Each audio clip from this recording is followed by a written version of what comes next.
बहुत सहनशीलता चाहिए।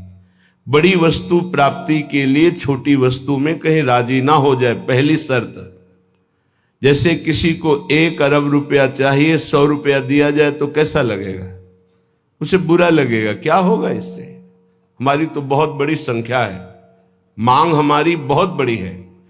ऐसे ही भगवत प्रेम प्राप्ति के मार्ग के उपासक को ब्रह्म पद, देवराजेंद्र का पद और सम्राट पद, योग की सिद्धियां और मोक्ष पद, ये भी बहुत ऐसे लगता है 100 रुपये के समान। 1 अरब की प्राप्ति वाले को जैसे 100 रुपया, ऐसे ही प्रेम प्राप्ति वाले को ये सब लगता है। इसलिए कह रहे मुझे ये नहीं चाहिए। दीयमानम न गृह्णन्ति, देने पर भी वो नहीं लेते।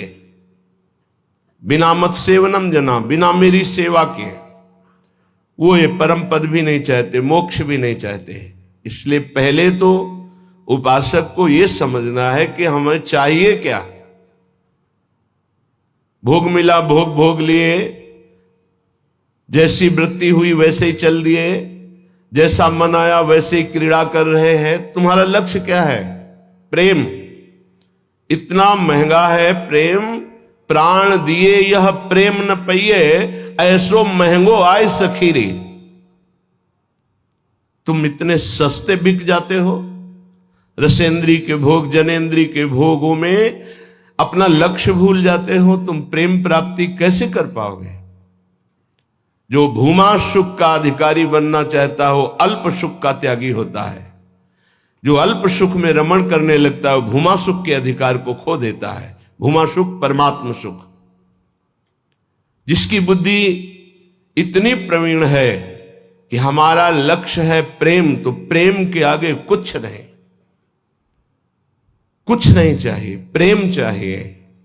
वो उपासक बिना किसी हिचक के, बिना किसी भय के, बिना किसी प्रलोभन के वो भगवत प्राप्ति कर लेता है। वो प्रेम प्राप्ति का बस दृढ़ निश्चय चाहिए। फिसलना नहीं है, ये ले लो, ये ले लो, नहीं नहीं, मेरा तो लक्ष्य प्रेम है, इससे क्या होगा। पर ऐसा नहीं है। वो प्रेम तो बाद में मिल ही जाएगा, पहले हमें भोग लेते हैं। बस यही त्रुटि जीवन को नष्ट कर देती है। यही कमी हमारी हमको आगे नहीं बढ़ने देती। नहीं, परमार्थ में थोड़ा भी नाम जप करने वाला, थोड़ी भी साधना करने वाला, उसको अनुभूतियां होने लगती हैं। चल चला चल राह में अनुभूतियों का ले सहारा, कौन तेरा साथ देगा, व्यर्थ में किसको पुकारा। परमार्थ के पथिक का कोई और साथ नहीं देता, उसकी अनुभूतियां साथ देती है।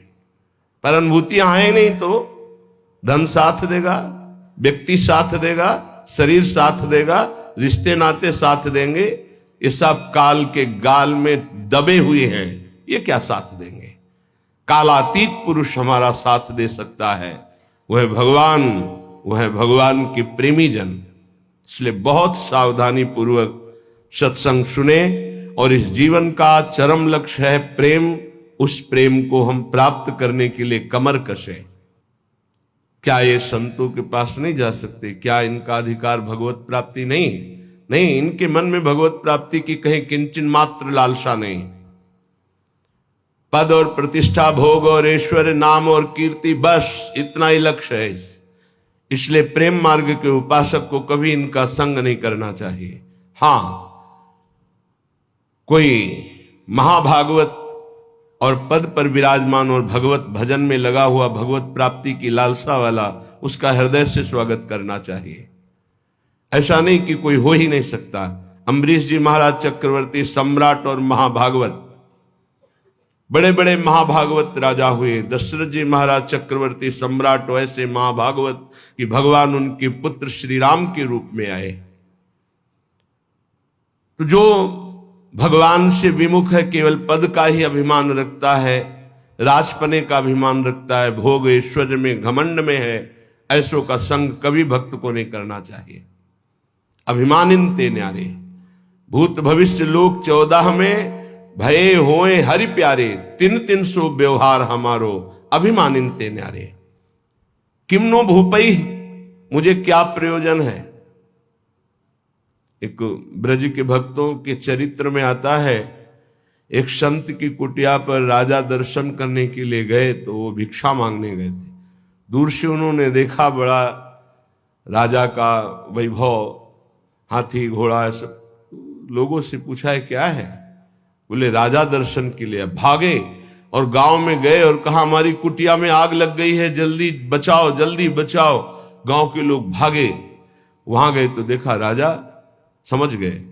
उन्होंने हाथ जोड़ा और कहा महाराज क्षमा चाहते हैं, पर वो महाराज तो भाग गए, ऐसा कहकर वो दर्शन नहीं देंगे, आप चले जाइए यहां से। यदि आप अपना मंगल चाहते हैं तो महात्मा को कष्ट मत दीजिए, वो आपसे मिलना नहीं चाहते, आप चले जाइए यहां से। वो चले गए। किम भूपहि, मुझे क्या प्रयोजन है? जो राजपद के अभिमान में है, किसी भी पद में, उससे क्या प्रयोजन है? अगर अभिमानियों का संग होगा तो अभिमान जागृत हो ही जाएगा। अभिमानियों का, पदाभिमानियों का संग होगा तो भगवद आश्रय छूट ही जाएगा पक्का। ले लो हमारा फोन नंबर, मैं तो आपकी आज्ञा पर चलूंगा, आप केवल फोन कर दीजिए, सब ठीक हो जाएगा। मर गया साधक। जीवन में अन्य आश्रय आना अपनी साधना से भ्रष्ट हो जाना है। एक भरोसो, एक बल, एक आस विश्वास, एक राम घनश्याम हित चातक तुलसीदास। एक ही भरोसा, एक से ही आशा, एक से ही विश्वास, एक से ही संबंध हमारा मात्र आराध्य देव, बस। अन्य का कहीं आश्रय हुआ तो उपासक गिर जाएगा, पक्का गिर जाएगा, और गिरते हुए देखा है। श्रीपाद प्रबोधानंद जी महाराज कह रहे, नु देवादि भिरवा, मुझे इन देवताओं से भी क्या प्रयोजन है? श्रीमद् भगवत गीता जी में भगवान कहते हैं भूतों को पूजने वाले भूतों को प्राप्त होते हैं, देवताओं को पूजने वाले देवताओं को प्राप्त होते हैं। तो देवलोक स्थायी लोक नहीं है, स्वाप्निक है। देवादिभिर्वा स्वप्नैश्वर्योत्फुल्लित, जैसे स्वप्न में आप पहुंच गए, बहुत सुंदर मकान, बहुत सुंदर सुंदरियां, भोग, ऐश्वर्य, जब जगे तो कुछ नहीं है, ऐसे स्वप्न का विलास स्वर्ग है। एक अच्छा सुखद स्वप्न, जहां पुण्य खत्म हुए, मृत्यु लोक के विसंति, आग खुला, कुछ नहीं। इसलिए मुझे देवताओं से भी क्या प्रयोजन है? क्या दे देंगे? क्या भगवान की प्राप्ति करा सकते हैं? क्या भगवत प्रेम दे सकते हैं? नहीं दे सकते। इसीलिए कहा गया बड़े भाग मानुष तन पावा, सुर दुर्लभ सद ग्रंथन गावा। ये देवताओं को भी दुर्लभ है मनुष्य देव, क्योंकि इससे हम भजन करके भगवान को प्राप्त कर सकते हैं, वो नहीं। श्रीपाद करे शून्यावलंबीर, कुछ आराधना करने वाले ऐसे हैं कि शून्य की उपासना करते हैं। अरे ध्यान ही करना है तो सच्चिदानंद भगवान के नाम रूप का ध्यान करो, समय सार्थक हो जाएगा। किम वैष्णवैर वापी, वैष्णव धाम वैकुंठ से भी हमारा क्या प्रयोजन है? ये तो सखाओं को पसंद नहीं आया।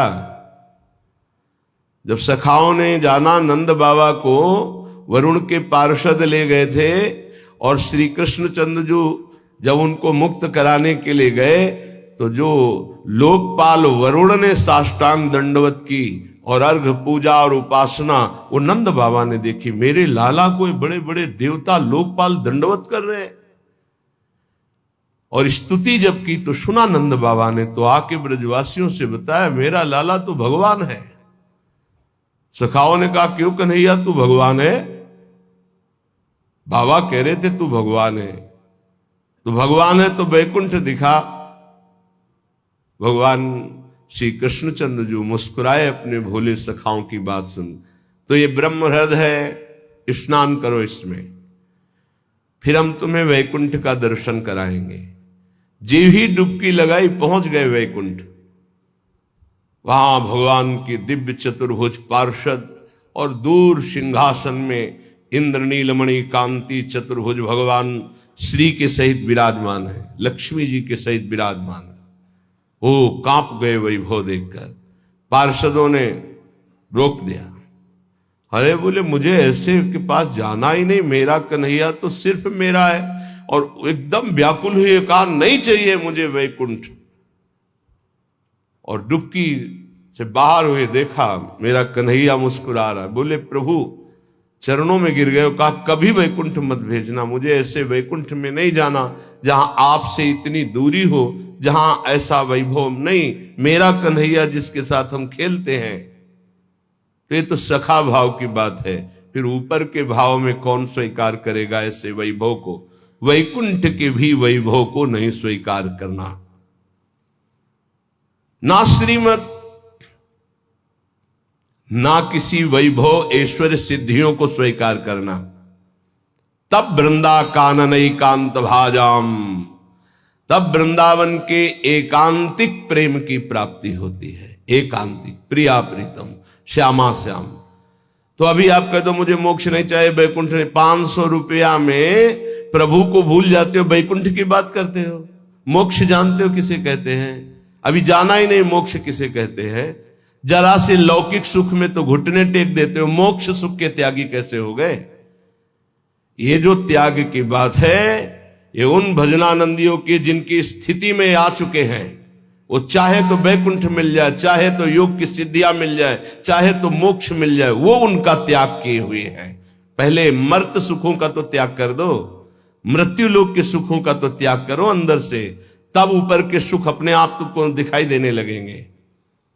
श्रीपाद कह रहे हैं शम सर्वेशाम अप्रयासेन दात्री द्वित्रैकांति प्रेम पात्रैक पात्री आनंदात्मा शेष सत्वा निधात्री श्री वृंदाटव्यस्तुमेन्धस्य धात्री। आयास प्रयास से जो सुख मिलता है वो अल्प होता है। जो आप प्रयास करते हो उसे कर्म कहते हैं। कोई भी कर्म प्रारंभ और अंत वाला होता है, तो किसी भी कर्म का फल अनंत नहीं हो सकता। वो प्रारंभ और अंत वाला ही सुख देगा। अनंत सुख की प्राप्ति कर्मों से नहीं होती, कर्मों के त्याग से होती है।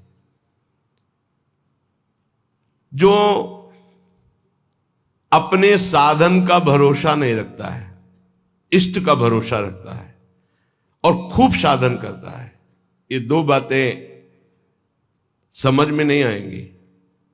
जब हम अहम से साधना करते हैं तो साधना का सुख भोगते हैं। आज हमने परिक्रमा की, आज हमने ये किया, आज हमने ये किया, वो अहम हर्षित होता है, हर्षित होता है। ये भगवत प्राप्ति नहीं करा पाएगा, क्योंकि जब तक अहंकार है तब तक भगवत प्राप्ति नहीं होती। इसीलिए सर्वेषु साधन वरेश चिरम निराशा। साधन हो रहा है पर मुझे कृपा का भरोसा है लाडली की। ये प्रायः साधक ना समझ पाने के कारण कहते हैं जब कृपा से हो जाएगा तो साधन करने की जरूरत क्या है, तो असाधन करोगे। तो कृपा प्राप्ति के लिए मन कर्म वचन छाण चतुराई, भजत कृपा करिए रघुराई। मन कर्म वचन त्रिशुद्ध सकल मत हम श्री हित हरिवंश उपासी। वृंदावन में विराजमान सहचर्यों के मध्य में प्रिया प्रीतम की रात दिन सेवा भजन उपासना परिक्रमा ये सब कर रहे हैं, पर हमें भरोसा लाडली का है, अपने साधन का नहीं है। इस साधन से लाडली मिलेंगी ऐसा नहीं है, नहीं, ये तो सब हो रहा है उनकी कृपा से, पर मुझे भरोसा है मेरी लाडली अपनी कृपा से मुझे मिलेंगी। ये जल्दी समझ में नहीं आता, जब तक अहंकार है समझ में नहीं आएगा, आगे समझ में आ जाएगा। करते रहो, जब कृपा हो जाएगी, अहंकार गलित होगा, तब ऐसा अनुभव होगा। तो दुत्रैकांति, 2 या 3 ऐसे लोग पाए जाते हैं। भाव समझना, कह रहे पूरे विश्व में ये बहुतायत अंगुलियों से नहीं गिने जाते प्रेमी जन, जिनको न राजाओं से मतलब है न देवताओं से मतलब है। वो स्वाप्निक सुख, जो स्वर्गलोक आदि के सुख हैं उनसे मतलब नहीं है, जो मोक्ष से भी मतलब नहीं रखते, जो वैष्णव धाम वैकुंठ से भी मतलब नहीं रखते, वृंदावन की एकांतिक कुंज में बैठे हुए श्यामा श्याम का जस गा रहे हैं, श्यामा श्याम के लिए रुदन कर रहे हैं, जिनका आयास प्रयास से प्राप्त होने वाले सुख की कोई आकांक्षा नहीं है, ऐसे दुत्रैकांति, 2 या 3, सरल भाषा में समझिए। जो कहो हरिवंश रस बिरलो समझन हार, एक दोई जो खोजिए पाई सब संसार। संपूर्ण संसार में एक दो है।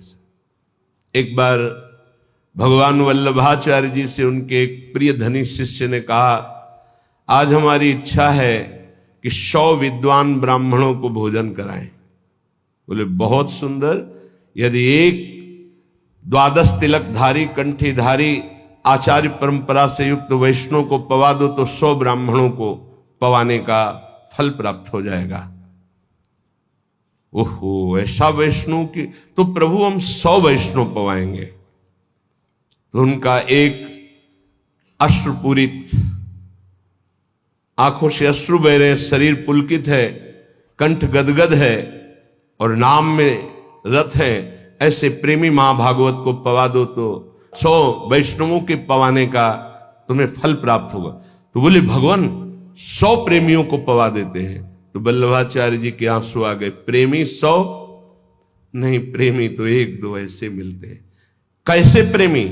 यहां शर्त है, जिनका ना राजाओं से प्रयोजन है, ना देवताओं से प्रयोजन, ना बैकुंठ से प्रयोजन है, ना मोक्ष से प्रयोजन, केवल प्रियालाल के लिए तड़प रहे गदगद सुर, नैना सजल दंपति रस रहे भीन, ईगति वृंदा विपिन में फिरे प्रेम तल्लीन। ऐसे प्रेमी जनों का सानिध्य और दर्शन, ये विशेष भगवान की कृपा होती है, विशेष कृपा। श्रीपाद कह रहे दुखान्येव सुखानि, ये प्रेम प्रेम। विद्य यशो जानी कीर्तिम परा, मन्ने था अधमश्च दुष्परिभवान सम्मानवत् सत्तमयी। दैन्यान्येव महाविभूतिमति सल्लाभान लाभान सदा, पापान्येव च पुण्यमस्ति यदि ते वृंदावनम जीवनम। अगर प्रेम प्राप्ति करना है तो दुखों को गले लगाना सीखो, सच्ची कहते हैं। फिर हृदय की बात कहते हैं। जब सब दुख एक साथ घेरते हैं तभी प्रेम के सहने की सामर्थ्य आती, ध्यान रखना। इस प्रेम को भयानक विपत्ति और रोगों से युक्त करके ही सहा जा सकता है, अन्यथा नहीं। ये सबकी समझ में नहीं आएगा, भयभीत मत होना। इसका समन ही होता है भयानक कष्ट में। भयानक कष्ट की स्थिति में ही प्रेम का समन होता है। वो चाहे जैसे स्वस्थ शरीर वाला हो, जहां प्रेम का प्रादुर्भाव होगा, भारी बाहरी विपत्ति और आंतरिक, तभी वो प्रेम का समन होता है, उसका पारा चढ़ता है और भगवान को अधीन कर लेता है। ये लिखा पढ़ी की बात नहीं कह रहे, हृदय की बात कह रहे हैं। वैसे भी भगवान ने युधिष्ठिर जी से कहा, जिस पर मैं परम कृपा करता हूं उसका सर्वनाश कर देता हूं। चाहिए परम कृपा? जिस पर परम कृपा करता हूं सर्वनाश कर देता हूं, ये शब्द है। क्या सर्वनाश करता हूं? धन का अपहरण कर लेता हूं, स्वजनों का अपहरण कर लेता हूं, कोई उससे बात नहीं करेगा, किसी काम का नहीं रह जाएगा। तब उसका सीधा अर्थ भाव मेरे से होता है और फिर मैं उसे निहाल कर देता हूं। हिम्मत हो तो कूदो अखाड़े पे। नारायण अति कठिन है हरि मिलन की बाट, या में पग पीछे धरे प्रथम शीश दे काट। तो आप कहोगे फिर भक्ति करना ही नहीं। यहां चरम सीमा की बात प्रेम की हो रही। श्री कृष्ण का प्रेमी ऐसा वैसा नहीं होता, टिकुली बुंदा वाला नहीं होता, चूड़ी घांगरा वाला नहीं होता, वो परमहंस होता है। इनसे श्री कृष्ण रीझने वाले नहीं। चमड़े की चिकनाहट से अज्ञानी रीझता है, ज्ञानी नहीं, वो तो ज्ञान समुद्र है, सच्चिदानंद। ये जो बहुत बुरी तरह से है, अब वो तो अपने सब दर्शन होते हैं। जब सुबह मंगला में आते तो सब प्रकार के भगवान के दर्शन होते, विराट रूप के, छोटा बड़ा मंझोला रुद्र प्रेमी सब तरह के दर्शन होते। तो उसमें जैसे अब वो जो लाल लाल ऐसे तो बहुत ही बुरा लगता है, ऐसे तो धो के मुंह खड़े हो जाते तो अच्छा लगता। अरे इस शरीर को सजाने से श्री कृष्ण मिलते हैं भैया। बढ़िया रज यमुना किनारे के मुंह में लगा के आते तो दर्शन मात्र से हृदय शीतल हो जाता, निष्पाप हो जाते हैं ऐसे दर्शन से। जैसे कुछ साधक ऐसे करके ऐसे दर्शन मात्र से निष्पाप हो जाओ, क्योंकि वो रज लगी जो शिव शनकादि की याचना करते हैं। कुछ ऐसे उपासक जिनको कहते हैं कि रज लगाइए मस्तक पर भरकर, तो उनको बेइज्जती लगती है। ऐसे पतला और गोरा चिकना शरीर रख लो, इसको रखे रहना, इसकी दुर्दशा होगी। अभी नहीं मान रहे हो ना? नहीं, बाल तो नहीं मुड़वा सकते, बाल नहीं, एक भी शरीर का कोई अंश तुम्हारा ठीक नहीं बचेगा, आग लगा दी जाएगी इस शरीर में जितना दुलार करते हो। मान ले अभी मान लो तो जान जाओगे तो पा जाओगे, फिर कुछ पाना बाकी नहीं रहेगा। मान लो इस चमड़ी और दमड़ी से जिसने अपनी प्रीति हटा दी वही प्रिया प्रीतम से प्रीति कर पाता है। रुपया, भोग, शरीर यही बाधक है भगवत प्राप्ति में, यही समझना है। दुखान्य व सुखानि, इस मार्ग का उपासक दुख को सुख मान करके चलता है। ये बहादुरों का मार्ग है। हम तो धन्यवाद देते हैं कि आप ऐसा सत्संग सुन रहे हैं, नहीं तो प्राय इतना दान करो तो ये मिलेगा, इतना करो तो ये मिलेगा, यही सुनने के लिए तैयार है। लेकिन ये आप सुन रहे हैं, हमारे ऊपर बड़ी कृपा कर रहे हैं, क्योंकि आप सुन रहे हैं तो सुनाने का उत्साह बढ़ रहा है, नहीं इसे सुनने की योग्यता खो दी है। आज हमारी समाज सत्य सुनने की योग्यता खो दी है, क्योंकि अंदर मनमानी आचरण तो कौन सुनेगा इनको। शास्त्र रखे के रखे रह जाते हैं। सुनाने वाला चाहता है आपका मनोरंजन, हो आप चाहते हैं अपने मन का मनोरंजन। दोनों के तार मिल गए तो तालियां बजती हैं। यहां तालियां नहीं बजा सकते हो, यहां मन को बजाना पड़ेगा, यहां मन को भंजन करना पड़ेगा। और यहां बैठ के सुन रहे हो, इसका मतलब बड़ी कृपा है आपके ऊपर। जब द्रवई दीन दयालु राघो तो साधु संगति पाइए। दुखान्येव सुखानि विद्य अपयशो जानी ही कीर्तिम पराम। ध्यान से, प्रेम मार्ग के उपासक को जब दुख मिलता है तो सुख की प्राप्ति होती है पक्का, पर यह समझ में नहीं आएगा। भारी जब दुख की, आप क्या समझते हैं, भारी दुख की स्थितियों को देखा गया, तब जाकर के उस परम सुख में चढ़। ये बहुत वैज्ञानिक तरीके से अनुभव की बात कह रहा हूं कि पावर चाहिए ऊपर चढ़ाने के लिए। जैसे कोयला झोंका जाता है, उससे अग्नि बनती थी, तब इंजन में पावर से वो रेल चलती थी। बाष्प भाप जो है बटलोई के ढक्कन को उठा दिया, उसके ऊपर उसने 100 ग्राम वजन में उसको उठा दिया, फिर आधा किलो वजन रखा, उसको उठा दिया। उसी से उसको लगा कि इससे तो बहुत बड़ा कार्य किया जा सकता है। तो ये कक्षा 4-5 की कक्षा में पढ़ाया गया था कि वो इंजन का निर्माण किया, कोयले की इंजन, उसी से रेल बनी। उसका हमें नाम स्मरण नहीं है, जेम्स वाट, हाँ ऐसे कुछ नाम। तो ऐसे ही आप बिल्कुल ऐसे ही समझिएगा।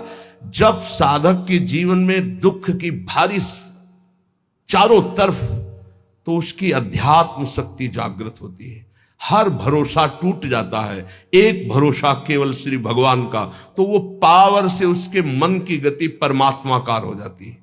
इसीलिए कुंती जी बहुत सोच समझ के कह रही, मुझे पग पग पर दुख चाहिए, क्योंकि दुख में तुम्हारे सानिध्य का अनुभव होता है।